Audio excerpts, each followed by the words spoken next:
The man at the center of this story did not arrive with warning signs or violent rumors trailing behind him.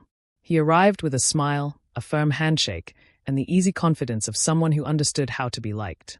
On quiet suburban streets in Illinois, he blended in so perfectly that neighbors rarely gave him a second thought. He was a businessman, a contractor, a man who spoke easily about work and community. People trusted him because nothing about him demanded suspicion. That trust would become his most powerful weapon. This is the story of John Wayne Gacy, the most prolific serial killer in Illinois history, and it begins long before police ever searched his home. It begins in ordinary moments, job offers, casual conversations, doors opening without fear. The danger was never announced. It waited quietly, disguised as opportunity, patience, and familiarity, growing stronger each time no one noticed. Gacy understood people in a way that felt almost professional. He knew how to listen, how to flatter, and how to present himself as someone worth trusting. To outsiders, his life appeared stable and productive. He ran a contracting business, socialized comfortably, and cultivated relationships that extended into local politics and community organizations. He attended gatherings, hosted parties, and positioned himself as a reliable presence. That visibility created a shield. When someone is known everywhere, people assume they are known well. But familiarity does not equal safety. Behind the public image, Gacy lived a private reality defined by control and secrecy. He compartmentalized his life carefully, separating what others were allowed to see from what he concealed completely. This separation allowed him to operate undetected. While neighbors slept peacefully and coworkers discussed plans for the future, something far darker was taking shape inside his world, methodical, deliberate, and escalating with each passing year. The victims did not come from a single place or background, but patterns emerged over time. Many were young men searching for work, stability, or direction. Some were teenagers eager for opportunity, others older but struggling to stay afloat. Gacy recognized vulnerability instantly. He offered jobs, rides, money, or simply attention. These offers seemed harmless, even generous. To someone trying to survive, they felt like luck. Once trust was established, control followed quickly. What began as conversation shifted into isolation. Doors closed. The outside world disappeared. Inside, fear replaced confusion, and escape became impossible. These moments were not impulsive acts. They were rehearsed scenarios, refined through repetition. Each encounter taught Gacy what worked and what did not. With every crime he avoided consequences, reinforcing his belief that he was untouchable. The disappearances were quiet, often misclassified as runaways or bad choices. That silence allowed him to continue. At the heart of this story stands a house in a quiet Illinois neighborhood. From the outside, it looked like countless others, unremarkable, suburban, safe. It was a place where people gathered, laughed, and socialized. But beneath its floors lay a secret so horrifying that it would later redefine the address forever. Gacy used the house as both stage and storage, a place where control could be exercised without interruption. The structure itself became an accomplice, absorbing sound and hiding evidence. Beneath the crawl space, bodies accumulated slowly, methodically. Each burial reinforced the illusion that he was succeeding. No police visits. No arrests. No interruptions. The house remained standing, ordinary and silent, even as it concealed unimaginable violence. The longer the secret remained buried, the more confident Gacy became. He believed the space itself protected him, that the walls and floors would never betray what they held. Confidence turned into arrogance. Gacy began to believe he was smarter than law enforcement, more careful than suspicion, and protected by his social standing. When questioned casually, he joked. When confronted indirectly, he deflected. He portrayed himself as misunderstood, even victimized by rumors. His charm was not accidental, it was strategic. Every interaction was a performance designed to maintain control. He understood that doubt dies quickly in the presence of certainty. As long as he appeared calm and cooperative, few pushed further. But small cracks began to form. Inconsistencies appeared in timelines. Witnesses remembered details that refused to fade. A car seen here. A name offered there. These fragments did not yet form a picture, but they lingered. Gacy sensed pressure building and adjusted his behavior, growing more cautious while remaining dangerously active. The tension between his confidence and reality began to tighten, slowly but inevitably. The investigation that would ultimately expose Gacy did not begin with dramatic revelations. It began with unease. A missing person who did not fit the usual assumptions. A mother who refused to accept easy explanations. A witness who recalled a last meeting that felt wrong in hindsight. Detectives followed leads that seemed minor at first, but each pointed back to the same man. Interviews grew more focused. Questions sharpened. Gacy remained composed, offering explanations that sounded reasonable on the surface. Yet reason alone could not erase patterns. Too many young men had crossed his path and vanished. The evidence was circumstantial, but it was accumulating. Investigators faced resistance, not only from Gacy, but from the idea that someone so visible could be capable of such crimes. Accepting that truth required abandoning assumptions about how danger should look. That hesitation would prove costly. As surveillance increased, Gacy grew restless. He sensed scrutiny even before it became overt. His behavior shifted subtly, more defensive, less relaxed. He tested boundaries, attempting to intimidate investigators with confidence and sarcasm. But the pressure mounted. Law enforcement obtained warrants, followed movements, and collected testimonies. Each step narrowed the space Gacy had relied on for freedom. The mask began to slip. The man who once controlled every interaction could no longer dictate the pace. When police finally entered his home with intent to search thoroughly, the illusion collapsed. The smell was immediate and unmistakable. What had been hidden beneath routine now demanded attention. Digging began, and with it, the full scope of the crimes emerged. Each discovery rewrote the story entirely, transforming suspicion into certainty. The recovery of remains beneath the house marked a turning point not only in the case, but in public understanding. This was no longer a question of individual crimes. It was a system, a repeated cycle of luring, confinement, murder, and concealment. The sheer number overwhelmed investigators. Each body represented a life interrupted, a family left without answers. The crawl space became a map of devastation, revealing how long the violence had continued undetected. Gacy's public persona evaporated under the weight of physical proof. Neighbors watched in disbelief as the truth surfaced beneath a house they had passed daily. The community's shock was matched only by grief. This was not something that happened elsewhere. It happened here, among them, unnoticed for years. The revelation shattered the illusion that familiarity equals safety. During formal interrogation, the transformation became impossible to ignore. The easy smile that once reassured neighbors collapsed under sustained pressure. In its place emerged irritation, sarcasm, and an underlying hostility that had never before been visible to outsiders. John Wayne Gacy attempted to control the interviews the same way he had controlled his victims, by redirecting, minimizing, and testing limits. He denied responsibility, then partially admitted involvement, then retreated again, measuring how much truth could be released without full collapse. His language stripped the victims of humanity, reducing them to vague references rather than lives. There was no expression of guilt, only calculation. Investigators recognized this pattern quickly.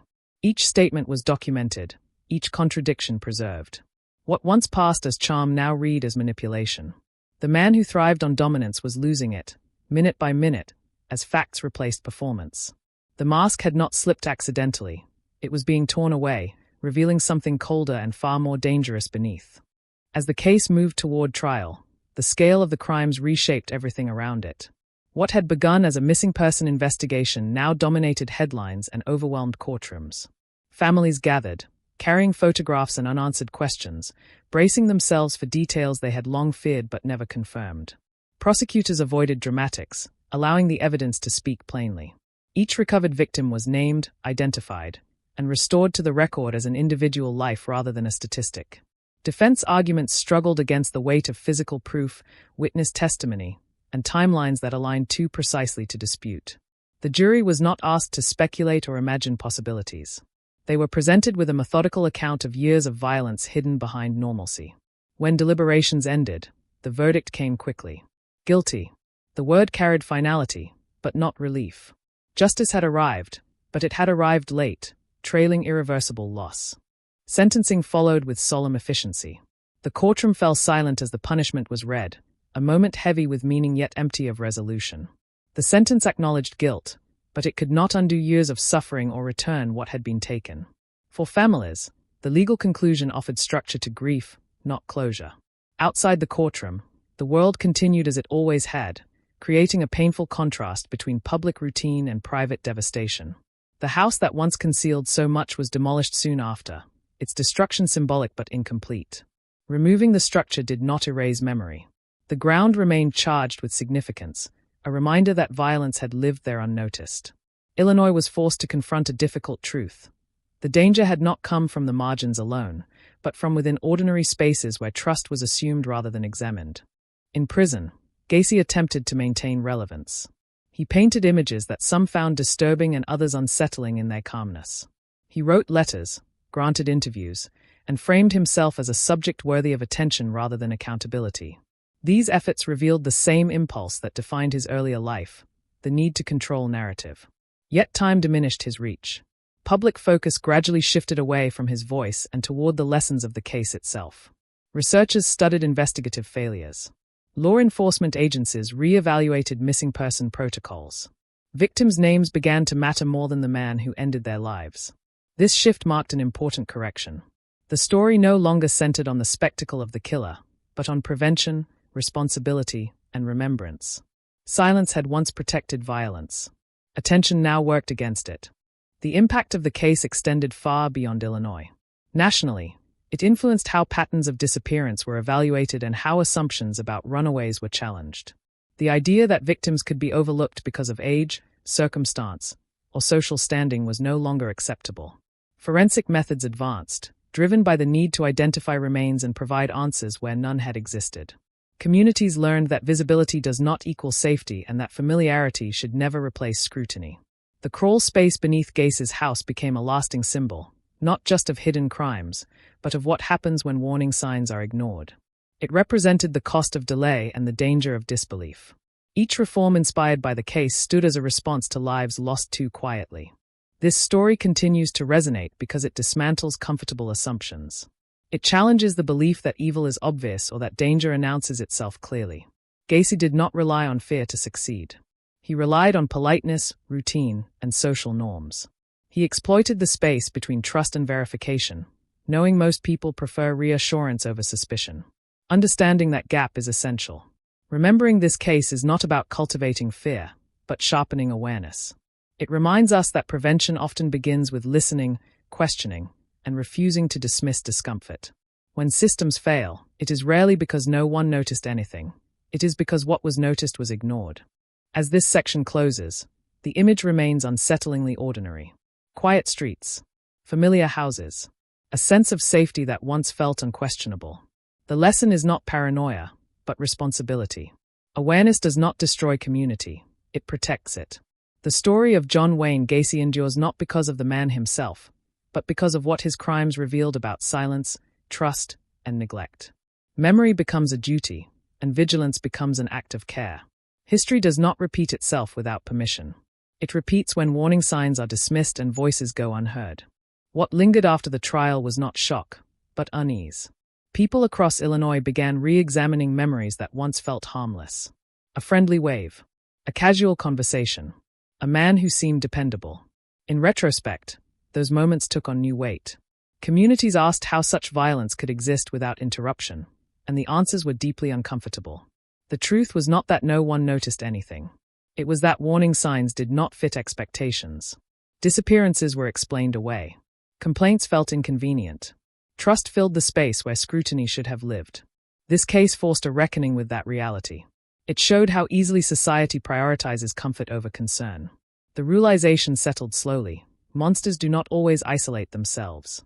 Sometimes they embed, participate, and contribute just enough to avoid question. That understanding reshaped public consciousness, leaving behind a vigilance that was born not of fear, but of hard-earned awareness. Families of the victims faced a different reality. For them, the case never truly ended. Identification brought answers but also reopened grief. Each confirmation closed one question while expanding another. How did this happen, and why did it take so long? Many parents replayed years of uncertainty, second-guessing moments when they were told to wait or assume the worst in silence. Their suffering highlighted a painful truth about whose lives are prioritized. Some victims had been labeled disposable long before they were murdered. That label delayed urgency and muted response. In remembering them, the story demands correction. These were not statistics. They were sons, brothers, friends, and futures interrupted. The The documentary record restores what violence attempted to erase: their presence, their names, and their right to be remembered fully. Law enforcement agencies studied the case closely, not to revisit horror, but to prevent its return. Protocols changed. Patterns were reconsidered. Missing person cases gained renewed urgency, especially when involving vulnerable populations. Investigators learned to resist assumptions and trust cumulative detail. A single disappearance might seem isolated, but patterns reveal intent. The failure in this case was not lack of effort, but lack of connection. Information existed, but it remained fragmented. Gacy exploited those gaps expertly. Closing them became the lesson. Training emphasized persistence, interagency communication, and listening to families. These changes did not erase past loss, but they honored it through action. Prevention became the only acceptable response to tragedy of this scale. Public fascination with the case persisted, but its focus shifted over time. Early attention gravitated toward the killer, drawn by disbelief and horror. Gradually, that interest matured into reflection. Documentaries, books, and investigations began emphasizing systemic failure rather than individual notoriety. The narrative evolved. Instead of asking how one man could do this, people began asking how many chances were missed to stop him. That question carries more weight. It demands responsibility rather than spectacle. The story became less about a singular figure and more about collective accountability. In that reframing, the victims finally moved to the center of the story, where they belonged all along.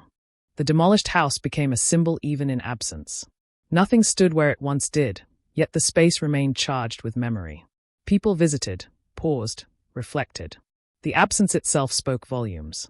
It represented a refusal to preserve horror as monument, but also an acknowledgement that erasure is impossible. Memory does not live in structures alone. It lives in lessons, reforms, and vigilance. The ground served as reminder that safety is not guaranteed by appearance, and that violence can thrive when ignored.